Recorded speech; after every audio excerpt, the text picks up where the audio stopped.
Carmakers see $25 billion wiped out in a day by Trump's Mexico threat. Here's a summary of the article.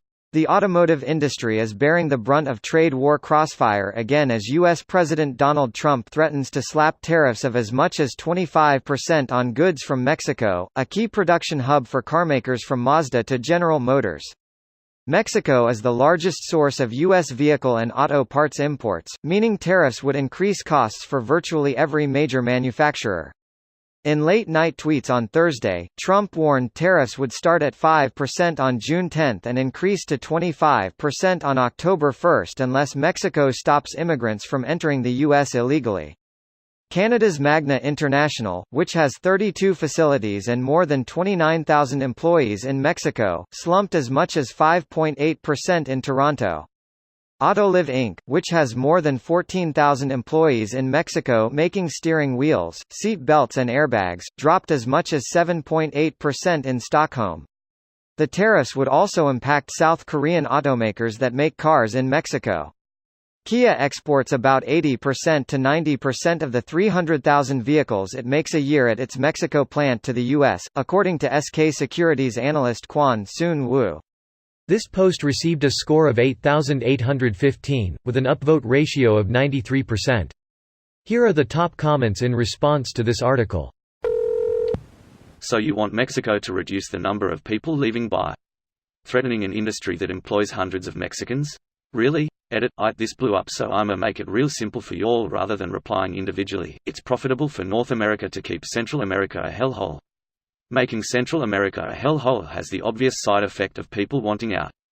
So what you'd want to do to reduce the number of immigrants is help those places grow and have laws that benefit the people. That would mean caring about people, and if the guy learns empathy I think his body might set itself on fire.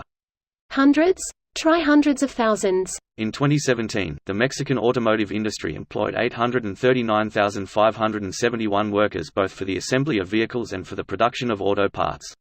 I do third-party material testing of automotive parts. I'd say definitely more than 50% of the parts one test are made in Mexico. Republican Party is the party of business. They didn't specify which business. Whose business? How's business? Pretty bad, sad face. Not good, not good. After yelling at China for reneging on the trade deal, China called out Trump for flip-flopping. Now Mexico confirms that the Trump administration is so contradictory, they've actually learned to just brush it off in the USMCA negotiations. This will not affect Trump voters, and obviously Trump will just deny it. As much as Trump and his supporters can deny a news narrative, they can't deny the number in their bank accounts. As a Mexican, it feels really weird that the economy of my country can shrink or grow based on the tweets of some moron in another country.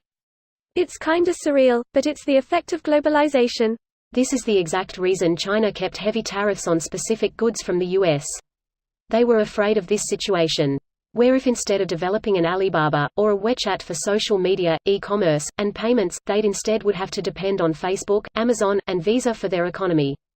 This infuriated the Navarro, Kudlow, and Trump types in the 90s, but today, those very people could use those services to tell China, do as we demand, even make unreasonable demands China has no control over, like, make North Korea obey the US, which Trump did, and then threaten to pull Amazon, Visa, and Comcast via sanctions, tariffs to tank Chinese commerce and communications. That's why Japan, EU and Canada has to put on a ego-stroking show for Trump while China can pull their FCKU card. This is why the whole Huawei situation makes me laugh. The US cannot accept that someone else will build the 5 grams network than them, citing security concerns. Bitch, NSA will tap the FK out of the 5 grams network as well. This video was automatically created by Reddit to speech. The article and comments in this video were selected from Reddit according to their upvotes, and any paraphrasing was performed by smmry.com, without any human intervention.